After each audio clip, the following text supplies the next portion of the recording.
Welcome back to Revealing the Hidden. How's it going? We're going to take a deeper look into Jewish living, if that's all right with you. So, we've been talking about the way back, traveling back to Hashem.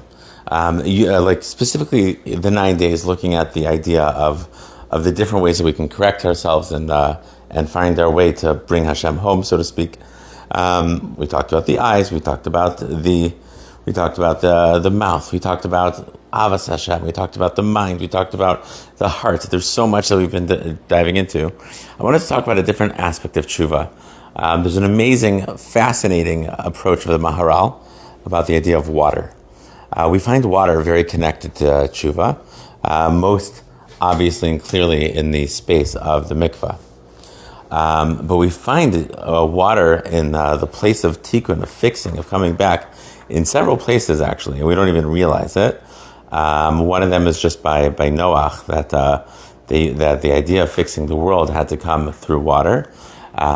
When the Jewish people were emerging from Mitzrayim and the world was going to have a new reality, the Torah says that Bnei Yisrael hachul bayabasha b'soch hayam, that they walked in the dry land in the water, or bayam b'soch hayabasha, right? Like it describes it both ways: in the water, in the dry land, or in the dry land in the water. But there's this notion that it's almost like the Jewish people had to be in the water as part of the emergence, and like we associate tears and crying with tshuva.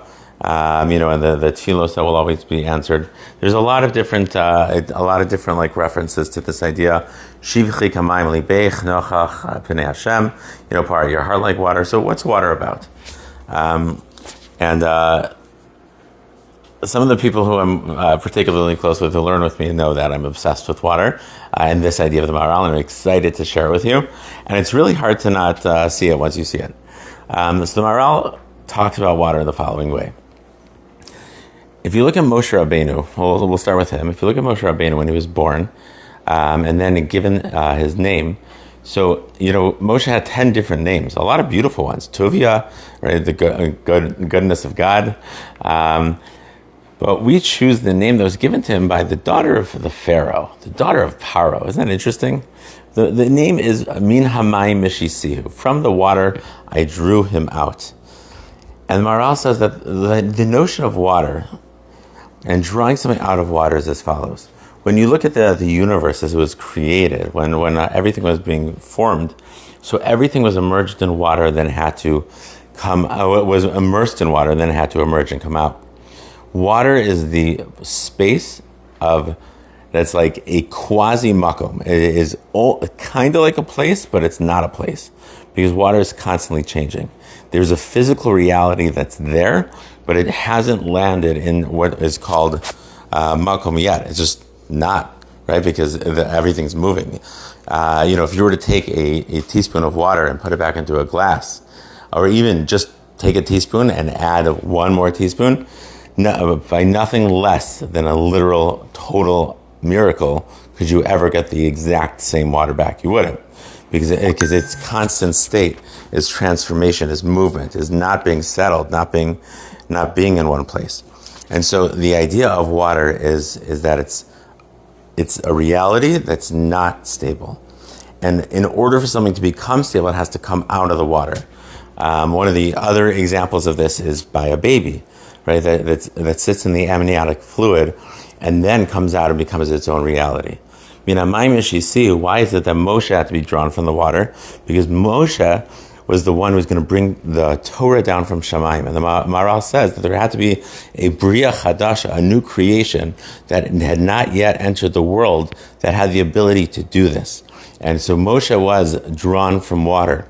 There was a new reality that had to emerge that wasn't yet in the world.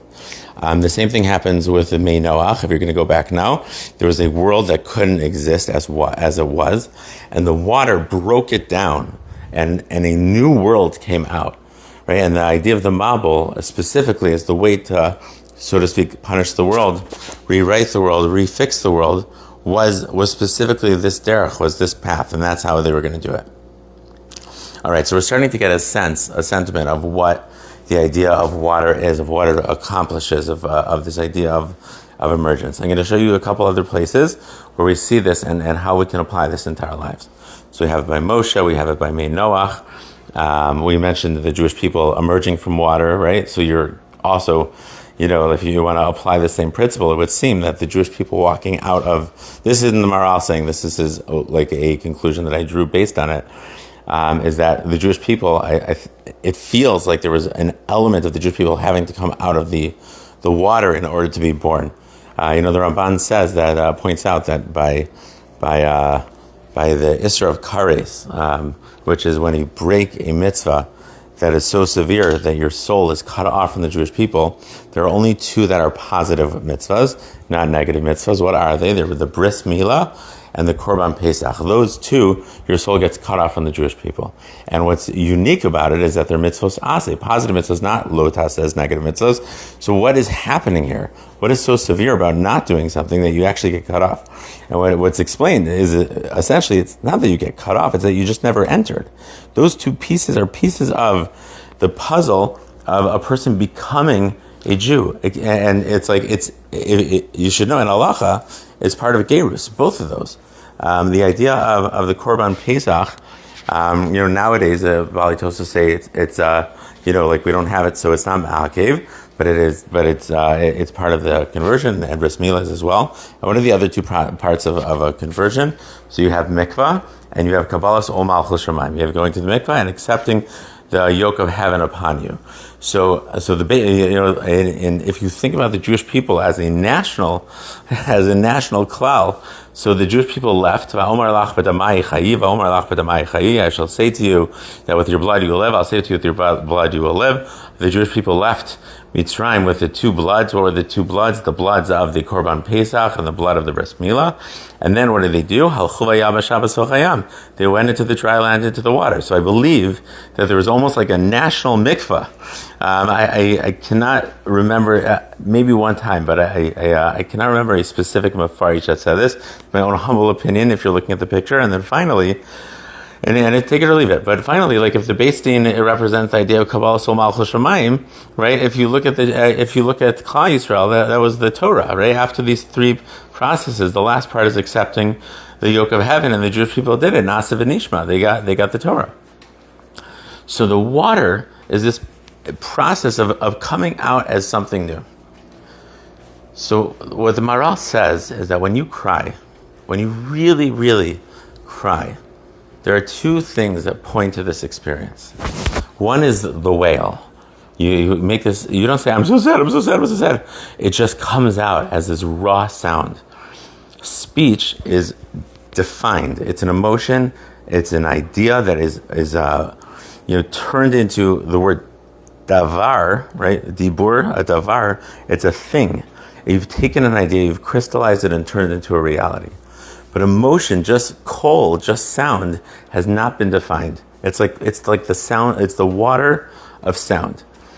And the other thing that happens when you're in the experience of water, of being undefined, of being in an experience that's above what words can express, the emotion is so intense that words can't come out. So the other thing that happens is that your panim, your face, which expresses your panim, your insides, allows for water to come out, and that's through tears. And it's expressing to the world that I'm in an experience of mayim.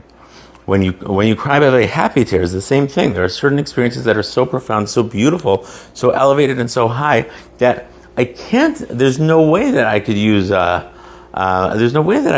words to describe the feeling. And so a tear comes out instead. So the idea is that your panim, your face that expresses the panim, the emotions on the inside are being megal of this feeling. And the wail, the sound that comes out with bechi, with crying, is also this. And the mikvah is supposed to be the tahara, the purification of going in and coming out a different being than the one that went in. Right? There's this whole idea. So shivchi kamayim libech, pour out your heart like water. Right, is the experience that we have during tshuva, and people, it's hard, and not everyone can produce it, and not every time. It needs to be natural and real. But when we're in the experience of davening, when we're in the experience of Rosh Hashanah, when we're in the experience of Tisha B'Av, there's a Rosh Hashanah is actually a debate in the post game, but yes, like when deep tefillah, they say that the tefillah that comes with tears is something that will never come back empty. Will never come back empty, and so a tear is going to be something that breaks away any of the barriers that are there. It dissolves it. It's a dissolution. Even physically, you put something in the water, the Titanic. For hundreds of years, eventually things start to dissolve and become part of the water again. And so, if you're looking for an experience of water over Tisha B'Av, sometimes we have to let go of the framework that we're in already, because or any type of tshuva, right?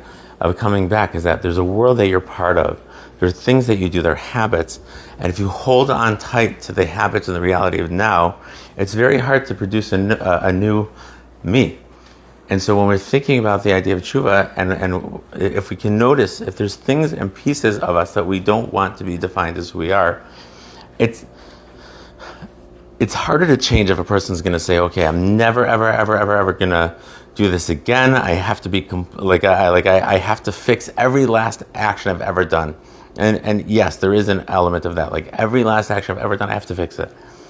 But the transformation can start in a different way.